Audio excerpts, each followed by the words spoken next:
hindi insecure, pero... rawr. Tama na. Ha? Pwede ba? Tama na. Kaya tayo nanditong tatlo. Dahil magtutulungan tayo para mahuli tong si Brendan. Okay? Oo nga naman, Meli. Kung talagang nandito si Brendan, as far as I know, kaya niyo lang sinasabi yan para makonvince ang asawa ko na sumama sa inyo, di ba? Ano naman ang tingin mo sa akin? Desperada? Hindi mo alam ang sinasabi mo because nandito si Brendan. In fact, nakita ko na siya. Dumating na si Brendan. Yes, Anton. Habang kasama mo yung nag-iinarte mong asawa. Nakakainan ka na, ha? Dumating si Brendan sa bahay ng nanay niya. Nakausap mo siya? Hindi, hinihintay kita hindi ka naman sumipot. Ano pang hinihintay natin? Halika na. Hindi tayo pwedeng basta-basta pumunta doon. Siguradong armado yun. Baka makatakas pa si Brendan. Hindi agad aalis yun. Tsaka, hindi naman niya ako nakita, so hindi naman din niya alam na minamanmanan natin siya. So, safe tayo. Anong gagawin natin ngayon? Well, kailangan natin mag-isip ng plano kung paano natin siya mapapaamin na siya ang mastermind ng buong scam at kung nasaan ang pera. Unless, may brilliant idea ka, Meli.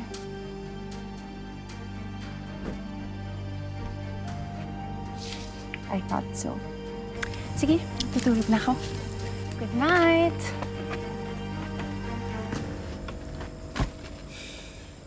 Hal.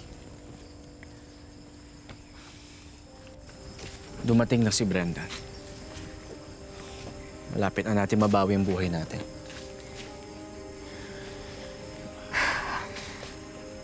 Alam mo, delikado yan, eh. Dapat siguro tawagan niyo na si Joel para humingi ng tulong. Hindi, mahal. Kapag natunugan ni Brendan na nandito ang mga pulis at SIU, mas lalong makakatakas yun. Hayaan mo na kami ni Rian na dumiskarte ngayon. Kunting panahon na lang. Makakabalik din tayo sa dati. Sana nga. Sana nga, Anton. Honey, aren't you coming to bed? Alam mo, ikaw ang kulit mo, eh.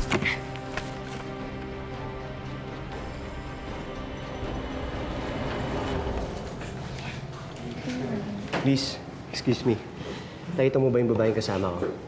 Check ko lang po, sir. Ah, yun pong sa room 223? Oh, yun nga.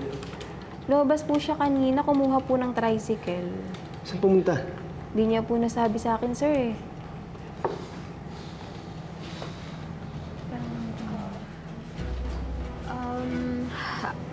Bukas na lang tayo mag-usap. Oo, kasi gabi na. Matutulog na ako. Okay, sige. Bye-bye. Sino kausap mo? Si Glenn. Saan ka galing?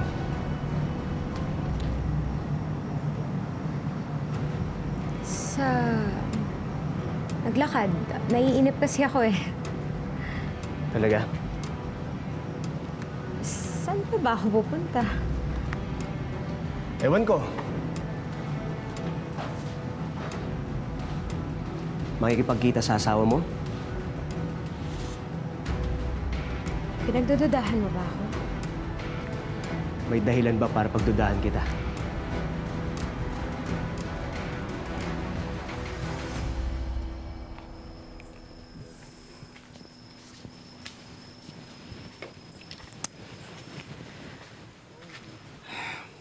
Ria, pasensya ka na kay Meli kanina, ha? Ikaw naman kasi. Bakit naman kasi pinatulan pa? Sarap kasi niyang asarin. Ria, magkakampi na tayo ngayon. Oo na, mag-behave na ako. Ano na plano natin ngayon? Hayaan mo lang muna akong kumilos. Hindi tayo pwedeng padalos-dalos lang kasi baka mamaya mapunta lang sa wala yung mga pinaghirapan natin. Basta wag lang makatakas tong si Brendan. Hindi na ako papayag. Eh, huwag kang mag-alala. Hanggat nandito ang nanay ni Brendan, hindi aalis yun. Tsaka, tiwala ka lang sa akin. Kikitain ko siya, tapos papaniwalain ko siya na magkakampi pa rin kami.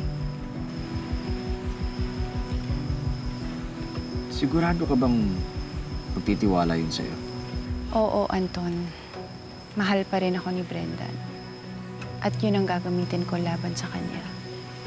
Basta magtiwala ka lang sa akin, promise ko. Kukunin ko lahat ng ebidensya na kailangan para linisin ang pangalan mo. At aalamin ko rin kung saan niya tinago yung pera. Lahat ng yun gagawin ko para sa'yo. Para sa atin. Pagod na ako. Gabi na, matutulog na ako.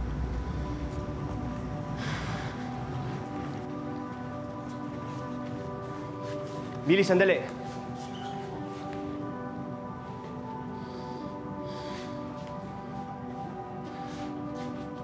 Tama ka. Nagdududa na ako sa kinikilos mo, Millie. Hindi mo ko masisisi dahil ang laki na ng hirap at sakripisyo ko sa kasong to. Hindi ko na hayaan makatakas pa asawa mo. Pero wala kasing kasalanan si Anton. Wala kang alam, Millie. Kilala ko ang asawa ko. Yan lang alam mo. Well, pwera na lang kung nag-usap na kayo at nakapagpaliwanag na siya sa'yo. Tama ba?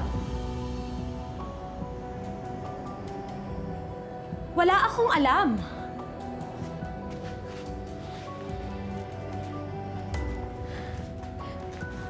Joed, huwag kang mag-alala. Matatapos na rin tong kasong to. At pag nangyari yun, ikaw yung pulis na paparangalan. Kasi sa'yo ko isusubo yung asawa ko. Hindi yun ang gusto ko, Millie. Hindi yun yung habol ko. Anong gusto mo? Hustisya. Hustisya?